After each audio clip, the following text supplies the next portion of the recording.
Dio mandava il suo profeta,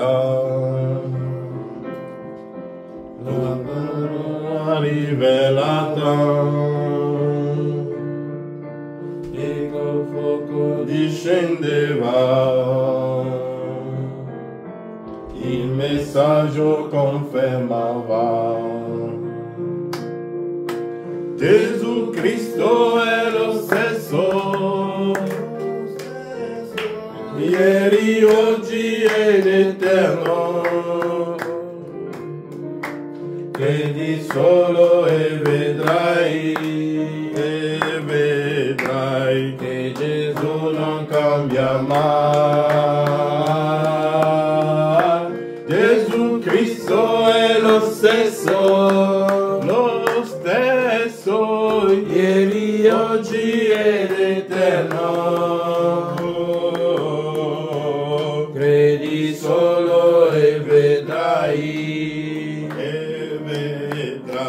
che Gesù non cambia mai. Al messaggio di quest'ora, Gesù chiama la sua sposa fuori dalla Babilonia. Come tanto tempo fa,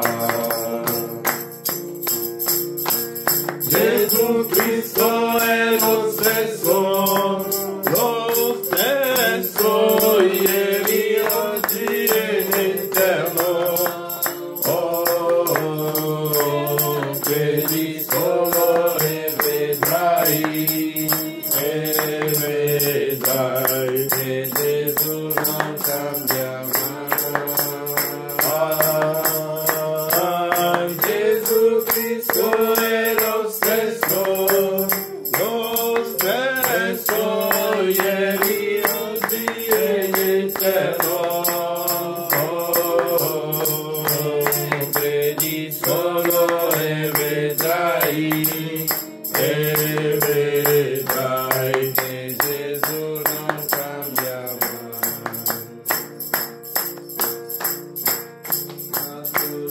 Segui dall'Aquila, tu mio popolo preparati, perché presto Gesù viene per portarci via con sé. Gesù Cristo è lo stesso, ieri, oggi ed eterno. Credi solo e vedrai che Gesù non cambia mai. Gesù Cristo è lo stesso, ieri, oggi ed eterno. Credi solo e vedrai che Gesù non cambia mai.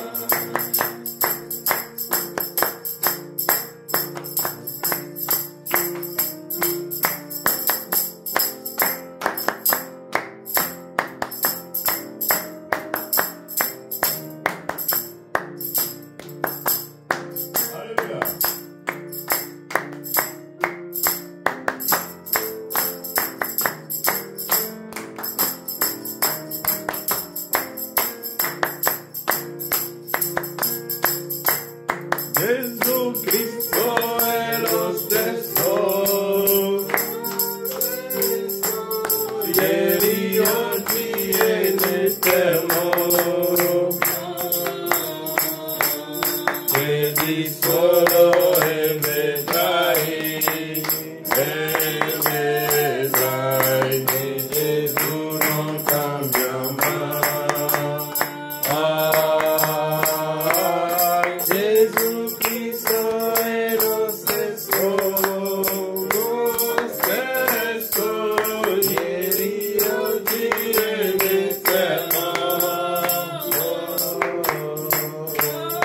vedi solo e vedrai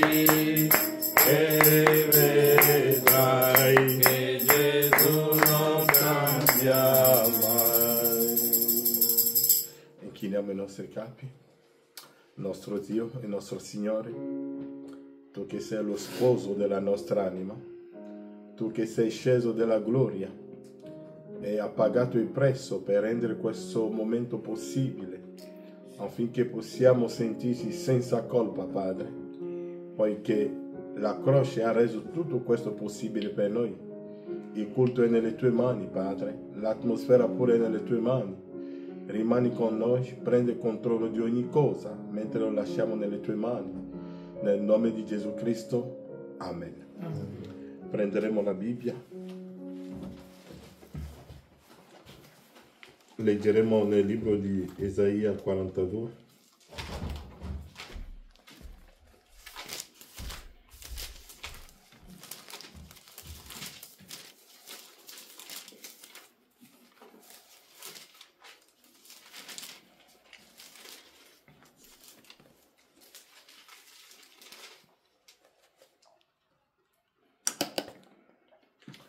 Dal primo versetto leggiamo un po'. Ecco il mio servo, io lo sosterrò, il mio eletto di cui mi compiaccio. Io ho messo il mio spirito su di lui e gli manifesterà la giustizia alle nazioni. Egli non griderà, non alzerà la voce, non la farà udire per le strade, non frantumerà la canna rotta e non spegnerà il lucignolo fumante. Manifesterà la giustizia secondo verità. Egli non verrà meno e non si abbatterà, finché abbia stabilito la giustizia sulla terra, e le isole aspetteranno fiducioso la sua legge. Così parla Dio il Signore, che ha creato i cieli e li ha spiegati, e che ha disteso la terra con tutto quello che essa produce, che dà respiro al popolo che c'è sopra, e lo spirito a quelli che vi camminano.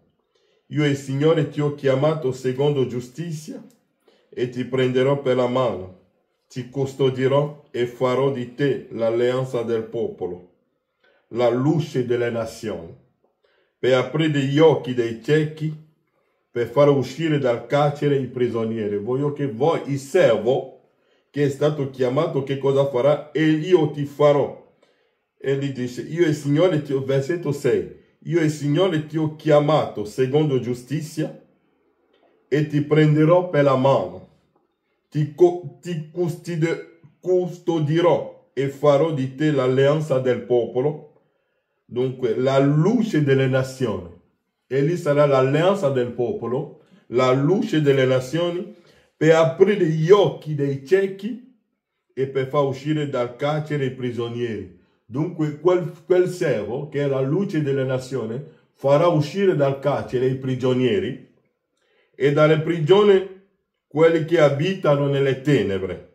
Io sono il Signore, questo è il mio nome. Io non darò la mia gloria a un altro, nella lode che mi spetta agli idoli. Ecco, le cose di prima sono avvenute e vi annuncio delle nuove, prima che gemoiano. Ve lo rendete noto. Prendete ora nel libro di Matteo capitolo 4.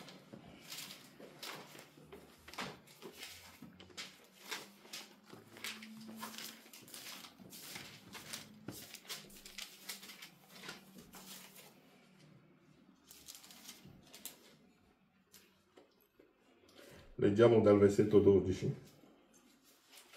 Gesù, udito che Giovanni era stato messo in prigione, si ritirò in Galilea e, lasciata Nazareth, venne ad abitare in Capernaum, città sul mare ai confini di Zabulon e di Neftali, affinché si adempisse quello che era stato detto dal profeta Isaia. Il paese di Zabulon e il paese di Neftali, sulla riva del mare, al di là del Giordano, la Galilea dei pagani. Il popolo che stava nelle tenebre ha visto una gran luce, su quelli che erano nella contrada e nell'ombra della morte, una luce si è levata. Amen. Che Dio vi benedica. Parleremo oggi di un soggetto che voglio intitolare il baiore, un baiore. Sapete, leggeremo un po'. Un baiore o una falsa luce.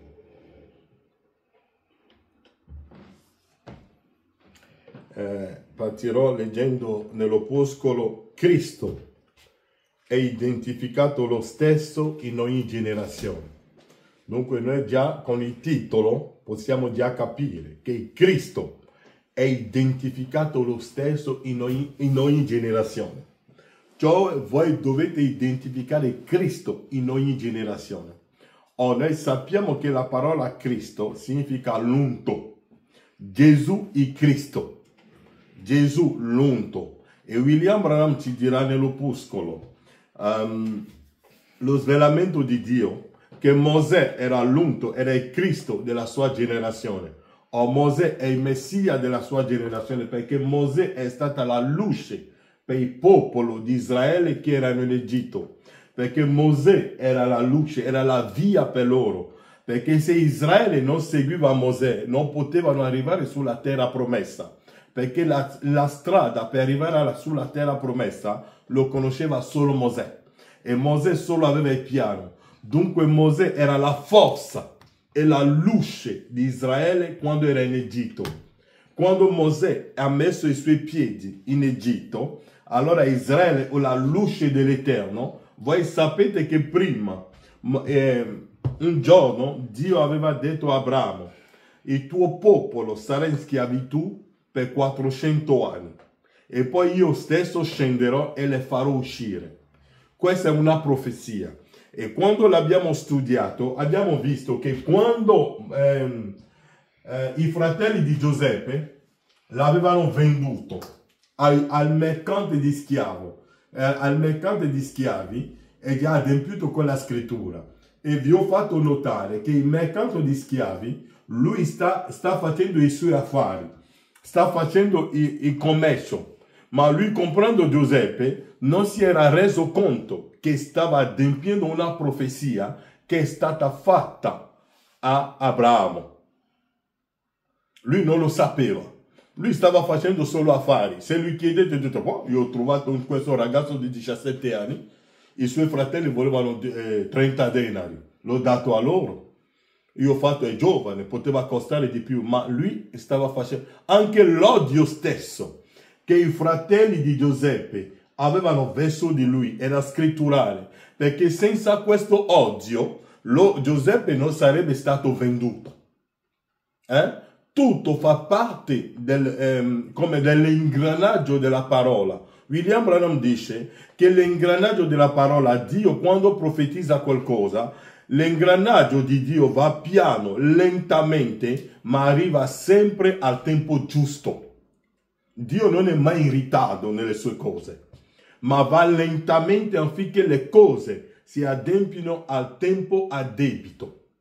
Dunque, abbiamo visto che Mosè, quando è stato detto a Abramo: e io stesso scenderò per andare a liberare questo popolo. Ma quando Dio è sceso, abbiamo visto Mosè. Mosè era la discesa di Dio in Egitto. Mosè era Dio in Egitto, era la luce per Israele.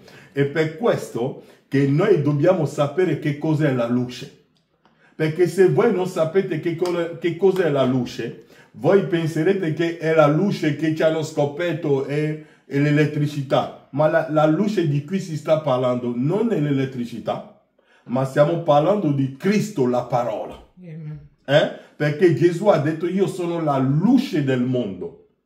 E Gesù ha detto: voi siete la luce. Dunque quando noi stiamo parlando della luce, noi non stiamo parlando della luce elettrica o della luce del sole, ma stiamo parlando della parola.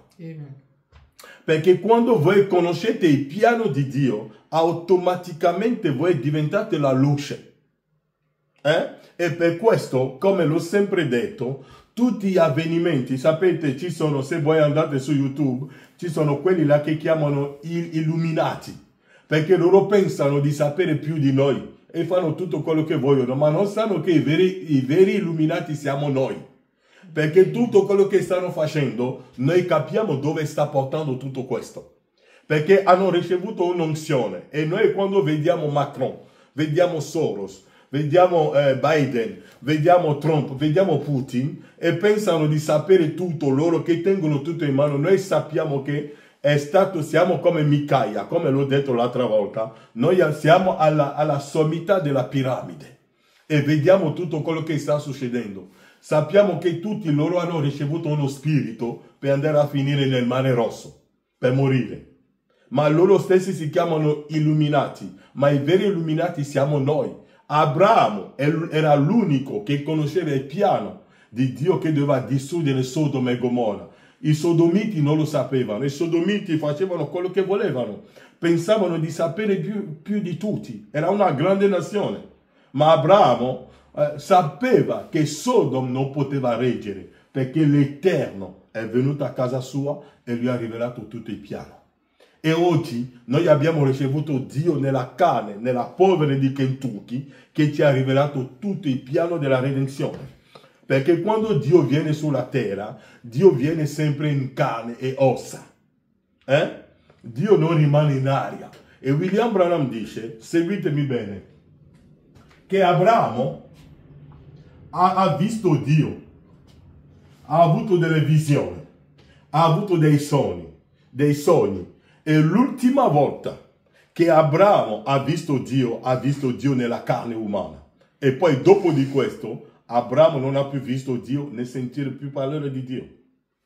È finito lì. L'ultima volta che Abramo ha visto Dio è stato Dio nella carne umana. E dopo di ciò, leggete la vostra Bibbia. Leggete la vostra Bibbia. L'ultima cosa, Abramo ha avuto delle visioni. Abramo ha avuto dei sogni, ma l'ultima visita che ha avuto è stato Dio nella carne, che ha mangiato con lui, ha fatto il discernimento, ha detto a Sara che avrà Isacco e dopo di ciò Abramo non ha più avuto niente.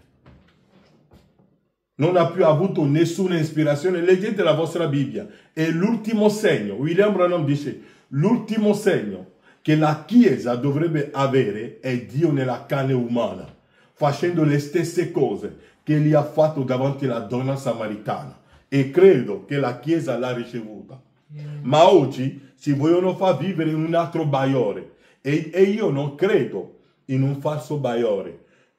Dobbiamo avere il Baiore giusto, la luce giusta, che ci dice in che tempo stiamo vivendo.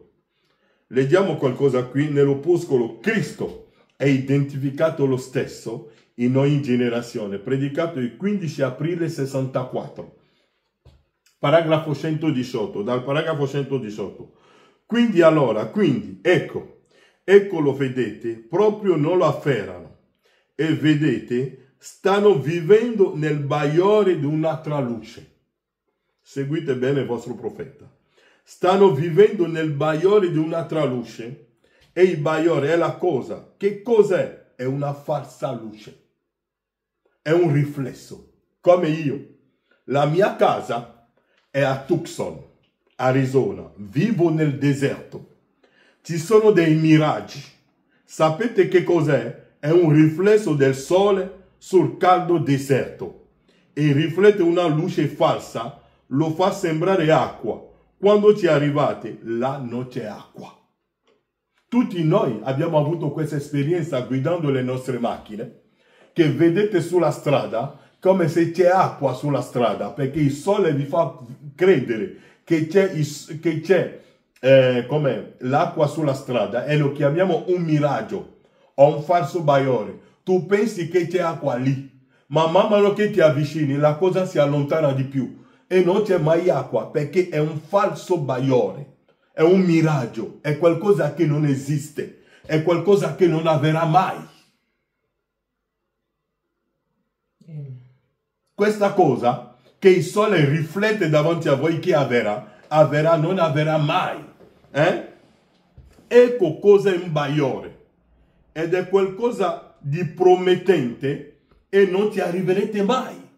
Vi promettono che, oh, dobbiamo andare negli ospedali, faremo uscire tutti gli ammalati. Il nostro Signore Gesù Cristo, quando Egli è venuto sulla terra, c'erano tanti malati in Israele, è andato alla piscina di Betesda, c'erano tanti malati, più gravi di quello là che era seduto sul suo letto, ne ha fatto uscire solo uno.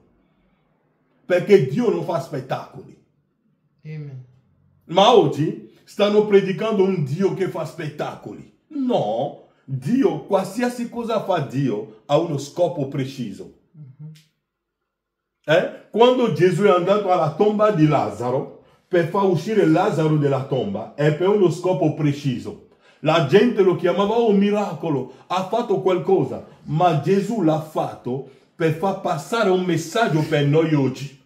Per dirci che anche se siete legati nelle prigioni delle chiese, nelle tombe, perché oggi noi sappiamo che cos'è la tomba.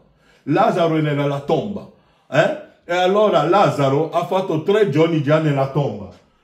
Lazzaro ha attraversato l'epoca di giustificazione, il battesimo come si chiama? La santificazione è arrivato il battesimo dello Spirito Santo, era lì. Era una prigione per lui, non c'era più speranza per Lazzaro. Ma Gesù è venuto, ha detto Lazzaro esce, ha gridato e ha tirato fuori Lazzaro, ha detto slegatelo. Lazzaro doveva essere slegato. E il nostro messaggio che predichiamo oggi è di slegare i figli di Dio che sono legati nelle prigioni delle chiese. Perché sappiamo che in tutti quei luoghi dove sono i fratelli ci sono dei figli di Dio in mezzo a loro.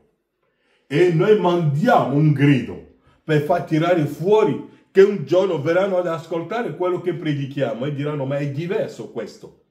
E vedranno che fino qui hanno predicato loro il bagliore, una falsa luce, un miraggio. Amen. È come mi raccontava un fratello che i fratelli nelle chiese si stanno entrando in disperazione perché hanno detto a loro che Gesù doveva ritornare. Allora i fratelli stanno chiedendo ai pastori, ma Gesù che deve ritornare? Quando è che verrà? E molti si stanno scoraggiando. E ho detto al fratello, sai perché? Perché i pastori hanno predicato a loro un Gesù che non c'è. Hanno predicato un Gesù che non esiste. Perché se i pastori avevano letto correttamente Branham, avrebbero capito che il Gesù che doveva venire non è il Gesù di Galilea di cui stava parlando. Perché oggi i pastori hanno portato la gente, hanno portato i fratelli ad aspettare un uomo con la barba, con un vestito bianco, che camminerà nelle strade e ci sarà una nuova Gerusalemme che scenderà sulla vecchia. Una falsa luce, un falso bagliore. Branham dice, ecco cos'è un bagliore. Ed è qualcosa di promettente. E non ci arrivate mai. È promettente, ma non ci arrivate mai. Hanno detto ai fratelli che Gesù deve ritornare e stanno aspettando un Gesù che hanno visto su YouTube. Stanno aspettando un uomo, ma se avrebbero letto correttamente William Marion Branham, avrebbero capito che Gesù che deve venire non verrà nella forma di Galilea, ma verrà nella forma della sposa. Amen. E la sposa è un uomo, sono io. Ma quando Dio vuole adempiere la sua parola, prende un uomo, ha preso William Marion Branham, che ti ha rappresentato tutto il corpo di Cristo. Dunque nell'uomo di Kentucky, lui mi rappresentava ogni santo di ogni epoca qui. E per questo che dalla voce di Branham avevamo il fragore di molte acque. Ci sono i santi di tutte le epoche che parlavano dentro la sua bocca. È come quando Gesù è andato al cimitero, ha visto un uomo, ha detto come ti chiami? Ha detto sono legione. C'erano tanti in questo uomo. E in Branham c'era una legione di tutti i santi di tutte le epoche, perché la nuvola bianca sono la venuta dei santi. Amen. Ok? Dunque i pastori hanno promesso ai fratelli e che cosa è un bagliore. La mia casa è a Tucson, Arizona. Vivo nel deserto. Ci sono dei miraggi. Sapete che cos'è? È un riflesso del sole sul caldo deserto e riflette una luce falsa e lo fa sembrare acqua. Vi fanno sembrare che quello che stanno dicendo è la parola di Dio, ma non è la parola di Dio.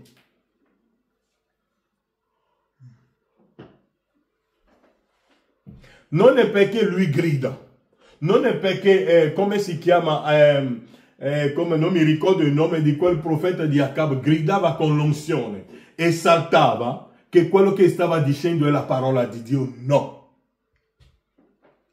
Ha ricevuto una falsa unzione.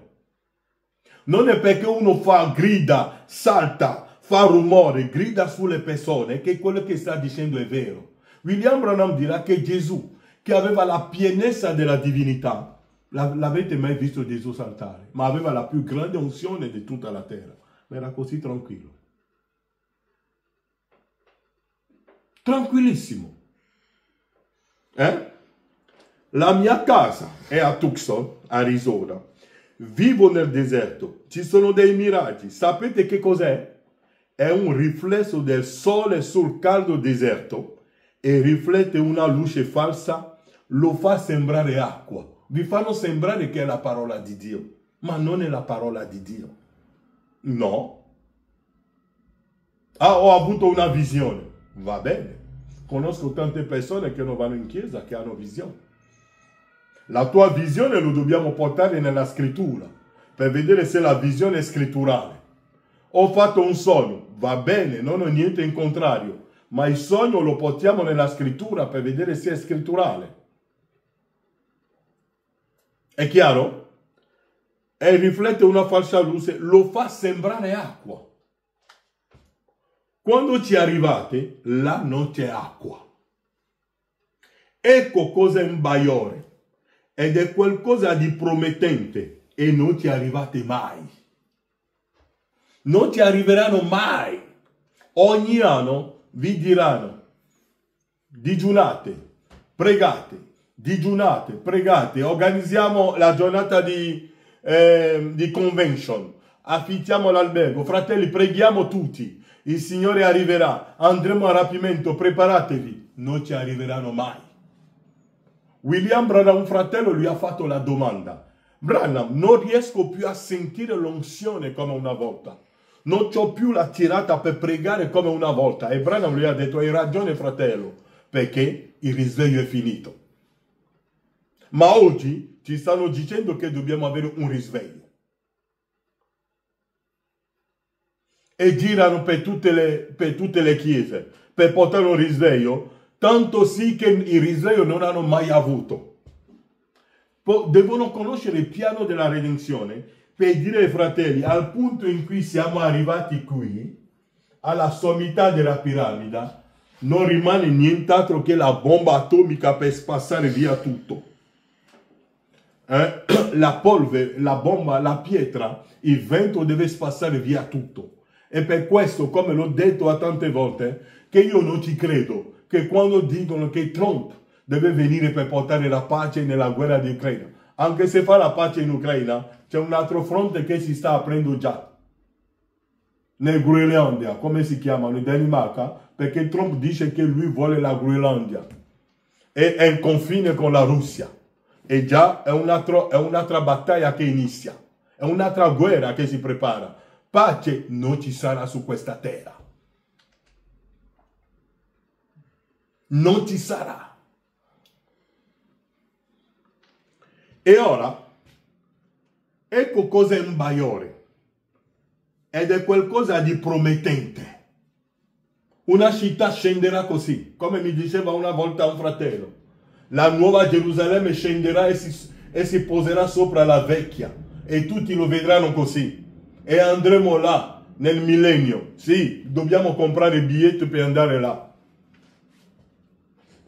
E ora, la più grande rapina, William Branham dice, è la più grande, paragrafo 121, Cristo è identificato lo stesso in ogni generazione. E ora, non dico, i fratelli, quello che vi predicano, lo leggono negli opuscoli, ma so che devono conoscere il tempo e la stagione di ogni cosa.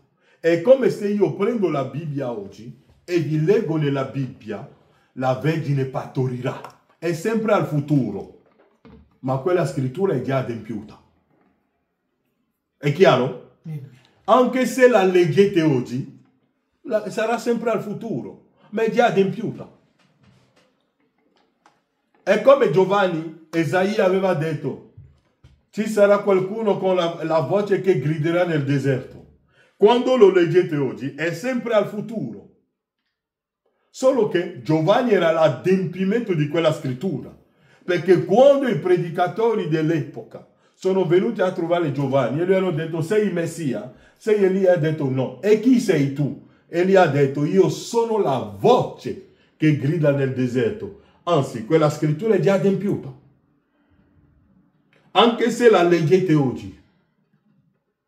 Se voi leggete oggi Matteo 24, dove è scritto, dopo la tribolazione di quei giorni, il sole si oscurerà. Se la leggete oggi, voi vedrete, l'abbiamo interpretato, Branham l'ha interpretato, dopo la seconda guerra mondiale, il sole si oscurerà. E sappiamo che il sole è già diventato scuro. Cioè Cristo, la parola è stata mandata via delle chiese.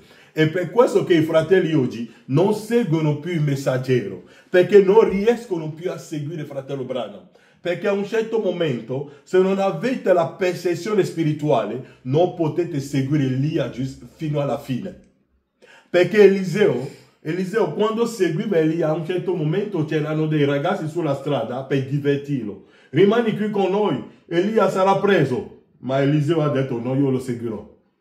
Elia, fino ai 4 stadi, Eliseo seguiva Elia correttamente. Ma rimani qua con noi, abbiamo l'unzione. No, puntava a Elia. È arrivato alla casa dei profeti dove parlavano in lingua, dove saltavano, dove avevano visioni. Rimani qui con noi, Eliseo, il tuo maestro sarà portato via. Ha detto, state zitto. Lui puntava su Elia. Quando Elia ha visto che tutte queste cose qua, i miracoli, i doni, le visioni, tutte queste cose qua non hanno distratto Eliseo, le ha detto, ora che cosa vuoi alla fine, Eliseo? Dimmi che cosa vuoi. Eliseo gli ha detto, la doppia porzione del tuo spirito. Ah, quello che hai chiesto è molto duro, ma se tu mi vedi partire, tu l'avrai. Allora Eliseo l'ha seguito. Tutte le voci che erano intorno a lui per distrarlo, non si è girato né a destra né a sinistra. In quella chiesa gli hanno fatto dei miracoli. Nella vostra non ci fanno... Va bene. Ah, là hanno delle visioni. Va bene. Ma Eliseo non si è fermato a niente di questo. Leggete Eliseo seguendo Elia. Vedete che hanno cercato in tutti i modi di fermarlo. Ma lui non si è fermato, guardava solo Elia. Seguiva solo Elia. E notate che Elia non ha attraversato solo il Giordano. Hanno attraversato il Giordano in 2. Elia e Eliseo hanno attraversato il Giordano. Mi seguite? Hanno attraversato il Giordano in 2, ma solo Eliseo è ritornato. Elia non è ritornato. Eliseo non è nient'altro che Elia nella forma di Eliseo. Mi seguite? Il Giordano significa la morte. Elia è ritornato nella forma di Eliseo, con la doppia porzione. Poi, e conosceva il piano.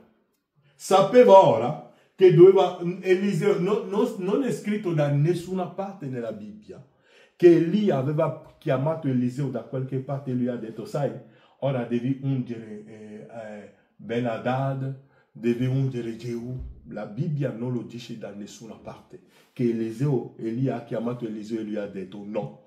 Ma quando Eliseo è ritornato con la doppia porzione, già lo spirito l'ha unto di piano, è entrato in lui, perché è lo stesso spirito. E per questo che Branham ha detto, io cavalcherò di nuovo. Amen. E la cavalcata di fratello Branham siamo noi. Amen. Lo stesso spirito, nella doppia porzione. Amen. Là conosciamo il piano completamente. Oggi le chiese ci vogliono dire altre cose per rubarci. Una falsa luce. Ascoltate qui, Branham dice: ora, la più grande rapina, i pastori sono dei ladri, la più grande rapina che sia mai avvenuta nel mondo è stata una rapina da 7 milioni di dollari appena fatta in Inghilterra. Sapete come hanno fatto quella rapina in Inghilterra? Nei quei anni là? Ora, la più grande rapina, sarò breve comunque, e ora la più grande rapina che sia mai avvenuta nel mondo è stata una rapina da 7 milioni di dollari appena fatta in Inghilterra. È stata fatta con delle luci fasulle. Sapete che cosa hanno fatto? Hanno posto là delle luci e hanno fatto rallentare quel treno. Il treno, sapete che sui binari, se voi guardate sui binari, talvolta ci sono dei semafori. E quando i semafori si accende, il treno si doveva fermarsi perché c'è un altro treno che doveva passare. E i ladri hanno calcolato, hanno messo un falso semaforo in un posto dove il semaforo non doveva essere. E i ladri hanno messo il semaforo, l'hanno acceso e il treno si è fermato. Quando il treno si è fermato, i ladri sono entrati dentro perché sapevano che nel treno ci sono 7 milioni di dollari. Hanno fermato il treno, sono saliti sul treno e hanno rubato tutti i soldi. E i servizi segreti dell'Inghilterra non li hanno trovati fino a oggi.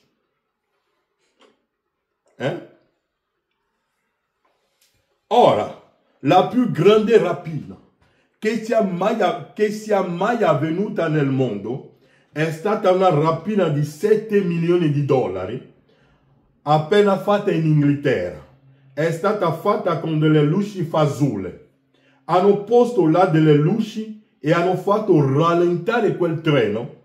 E anche Scotland Yard è il nome del servizio segreto inglese.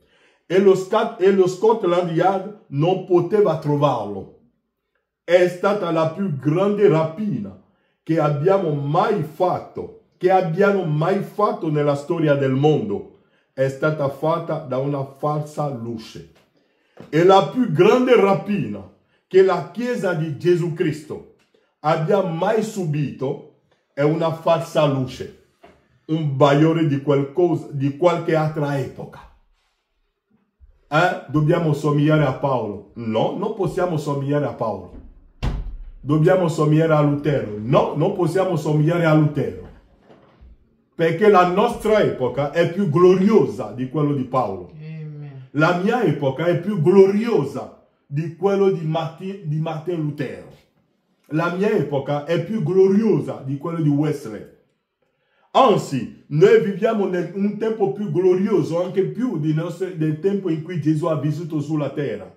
Perché è il tempo in cui tutti i misteri di Dio sono rivelati. E la più grande rapina che la Chiesa di Gesù Cristo abbia mai subito è una falsa luce, un bagliore di qualche altra epoca, quando Dio sta cercando di aggiungere o proiettare per le persone la luce dell'ora. Vogliono riportarti sempre indietro. Vogliono far sì che noi guardiamo a quello che Paolo ha fatto. No, non possiamo guardare a quello che ha fatto Paolo. Perché Paolo stesso tramite la sua bocca ha detto: io sto vedendo, io sto guardando come uno specchio.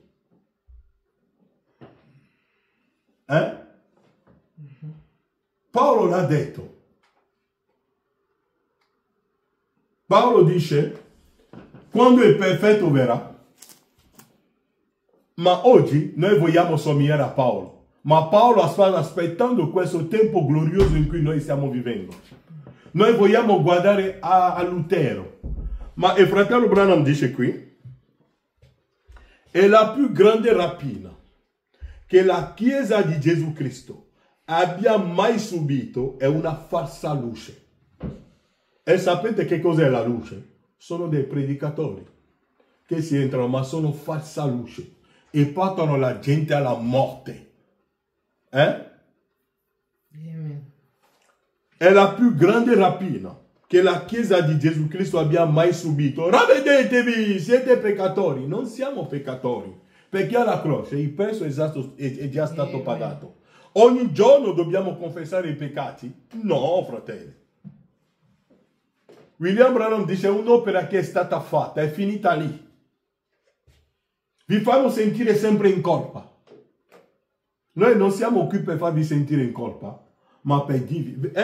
Leggete bene, Gesù, parlando con la donna samaritana, non l'ha fatto sentire in colpa. Parlando con Zaccheo, non ha fatto sentire Zaccheo in colpa. Non ha mai detto a Zaccheo che Zaccheo è un ladro.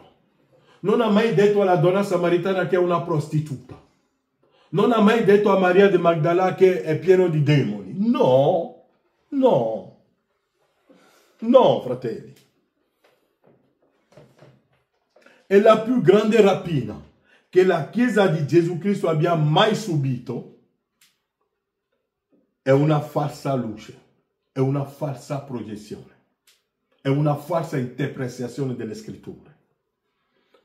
Siamo alle sommità della piramide, siamo qui, ma ci vogliono tenere qui. No, dovete venire qui e quando venite qui sapete che non siamo più al tempo del rapimento né di tutte queste storie qua.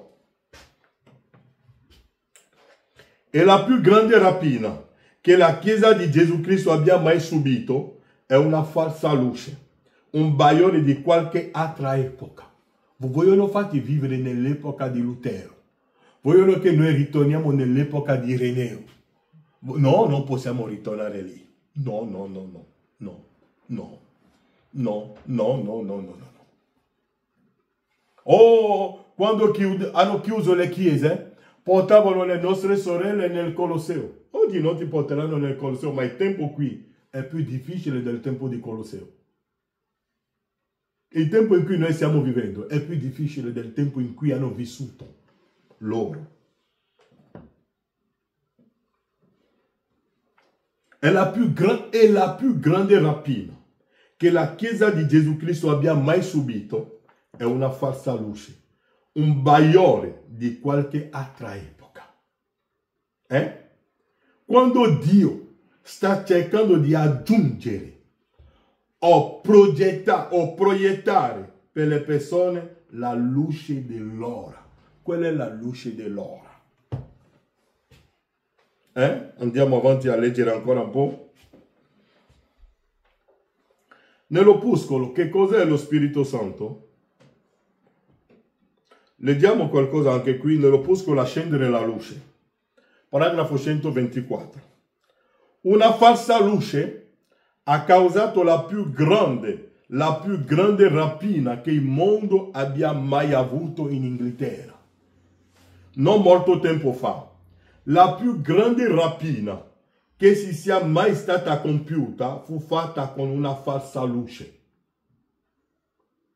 Una rapina da 7 milioni di dollari fu fatta con una falsa luce che fece rallentare quel treno. Invece di lasciare i fratelli che partono alla velocità della luce, i predicatori le rallentano sempre. Dobbiamo essere come Paolo, dobbiamo essere come Ireneo, dobbiamo passare negli ospedali, dobbiamo far uscire tutti i morti dai cimiteri. Non avverrà mai queste cose qua. Il rapimento avverrà, spariremo. No, non verrà il rapimento come voi lo pensate. Le tombe non si apriranno come lo pensate voi.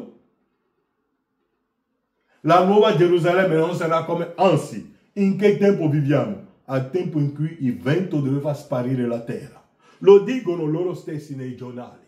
Oggi ascoltavo un signore che diceva: qui dove siamo è aperto un nuovo mondo. Se gli increduli stanno vedendo che è aperto un altro mondo, siamo noi che dobbiamo dire che è un altro mondo. William Branham dice: viviamo in un altro giorno, in un'altra epoca, in un'altra generazione. Solo che il nuovo mondo, come lo prende il mondo, non è come lo prendiamo noi. Perché loro devono essere, perché Daniele ha detto che il vento porterà via la polvere e la pietra, che sono i figli di Dio, cresceranno su tutta la terra. Dunque non sarà più il regno di Lucifero, ma qui è il regno di Cristo. Una falsa luce ha causato la più grande rapina che il mondo abbia mai avuto in Inghilterra, non molto tempo fa. La più grande rapina che sia mai stata compiuta fu fatta con una falsa luce. Una rapina da 7 milioni di dollari fu fatta con una falsa luce che fece rallentare quel treno e Scotland Yard non riuscì a trovare l'uomo. Fuggirono con esso così abilmente. Quella fu conosciuta come la più grande rapina che fosse mai stata fatta da rapinatori nel naturale. Rapinò il mondo dalla sua più grande rapina. E la più grande rapina che sia mai stata fatta alla Chiesa di Gesù Cristo è fatta con falsa luce, un bagliore di un'altra epoca. L'interpretazione di un'altra epoca. Se Lutero predicava che dovevamo volare in aria, potevo capire Lutero. Paolo lo predicava così, potevamo capirlo. Ma noi non possiamo predicare quel linguaggio. No. Avevo detto, William Branham dice nell'opuscolo, il conto alla rovescio di 64, ha detto che i pentecostali hanno volato in aria. Le avete visto i pentecostali volare in aria fisicamente così? Ma Branham ha detto che i pentecostali hanno volato in aria. Leggete i vostri opuscoli. William Branham ha detto che i pentecostali hanno volato in aria. Avete visto che dei uomini hanno volato nell'aria fisicamente così?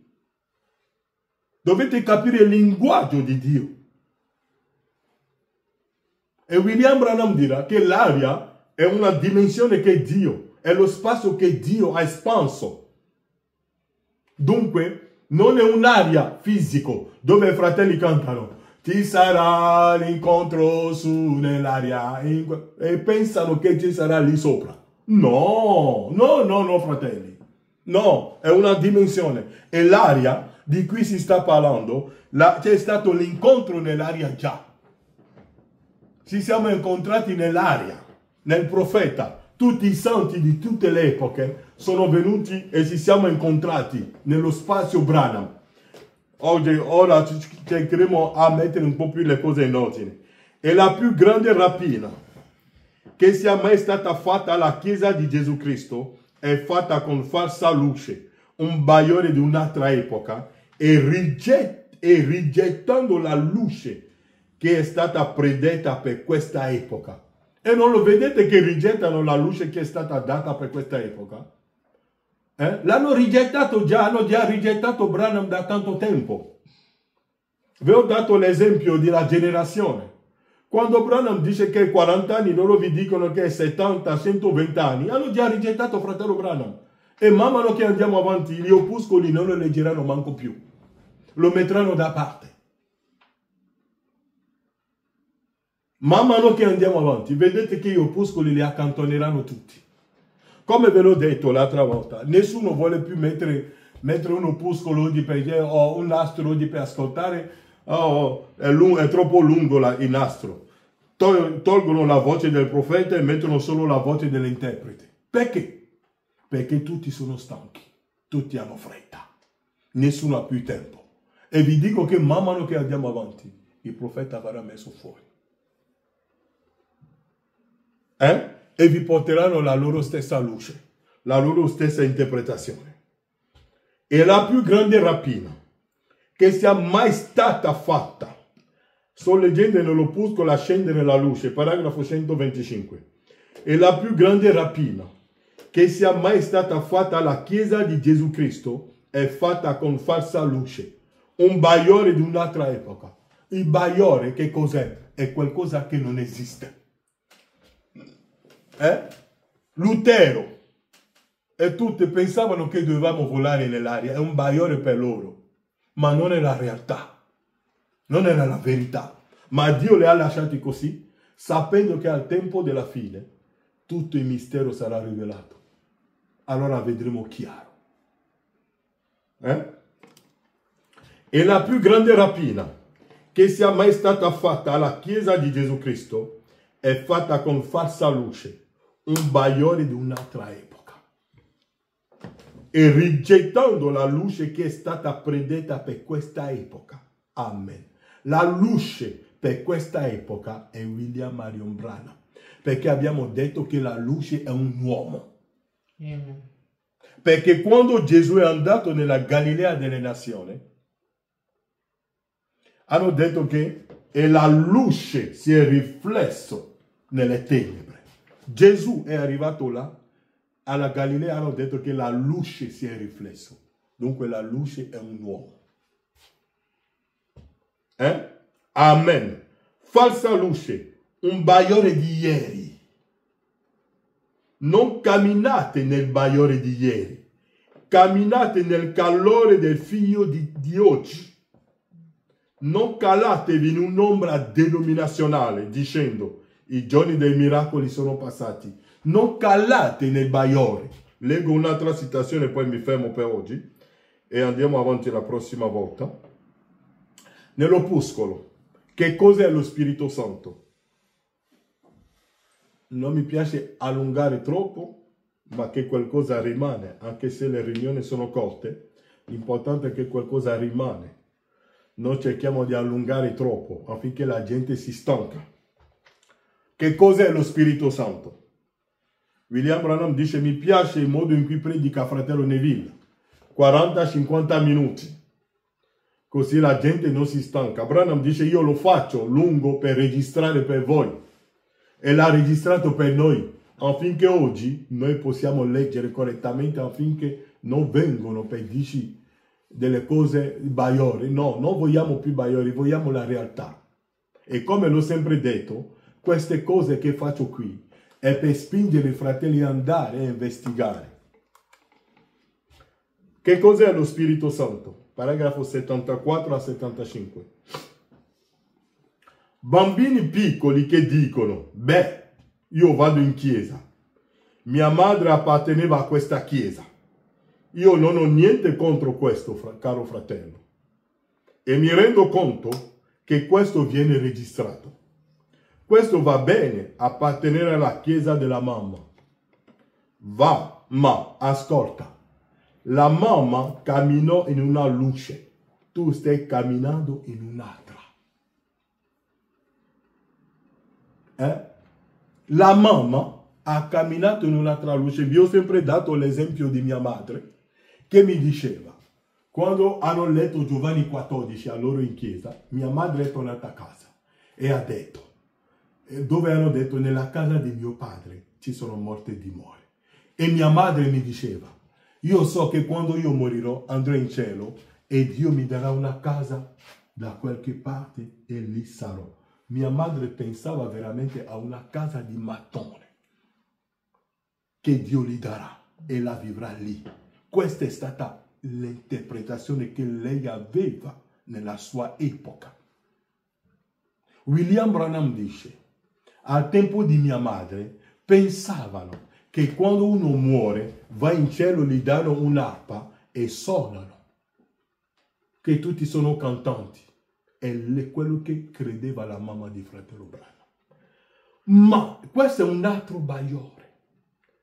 Ma nella realtà in cui viviamo, William Branham ha detto, Giovanni 14, non è una casa di mattone, ma sono dei corpi.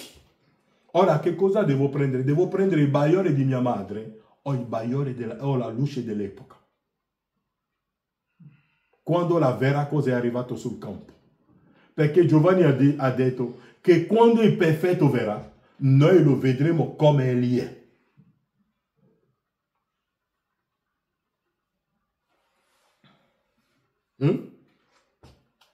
Questo va bene, appartenere alla chiesa della mamma. Ma ascolta, la mamma camminò in una luce. Tu stai camminando in un'altra.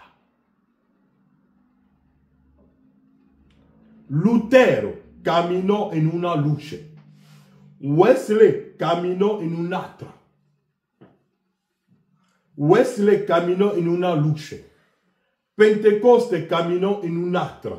Ma oggi noi stiamo camminando più in altro di quella. Branham ha detto oggi, loro Branham stanno camminando in un'altra. E Branham ha aggiunto, e se ci sarà un'altra generazione, essa andrà oltre a noi. E vi ho tirato fuori l'esempio della capsula che hanno fatto a John Glenn. Se voi leggete l'opuscolo, il conto alla rovescio, William Branham parla di John Glenn, che hanno fatto una capsula per lui e l'hanno portato nello spazio. Lui era là nello spazio e la gente era qui. Lui è entrato nella capsula, c'era un uomo nella capsula e l'hanno mandato in spazio. Ma oggi non viviamo più nell'epoca della capsula. Siamo oltre. Ascoltavo l'altra volta, hanno detto che c'è un esercito di ragazzi di 15, 16, 20 anni in Russia, che loro sono a casa, in cucina, mentre stanno facendo la colazione. C'hanno, sapete, quelle cose di PlayStation che i ragazzi usano. Dalla loro casa stanno facendo la guerra in Ucraina, perché stanno muovendo i droni. Se i droni cadono, i bambini sono a casa delle loro madri, non moriranno, anche perché qualcuno piange. La prossima volta parleremo dei droni, saliremo ancora un po' di più, perché Branham dice, se c'è una generazione dopo di noi, loro vedranno ancora di più, andranno oltre a noi. Non è che andremo a portarvi un altro messaggio, ma quello che vi diremo è sempre negli opuscoli. Che il Signore Gesù Cristo vi benedica. Amen.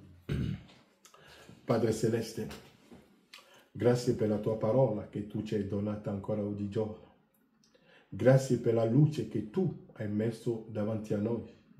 E il tuo profeta ha detto, a alcuni acceca, ma a alcuni apri gli occhi. Padre, quel giorno, quando quel cerchio ha avuto la vista, ha ricoverato la vista e ha cominciato a vedere le belle cose del regno, il clero è diventato il suo più grande nemico. Anche i suoi genitori l'hanno rinnegato. Ma tu hai preso posizione per lui. Lascia, Padre, che possiamo camminare come questo uomo che è uscito dalla Odissea ed è diventato un problema per il clero. Padre, lascio i miei fratelli e sorelle nelle tue mani. Rimani con noi nel nome di Gesù Cristo. Amen. Amen.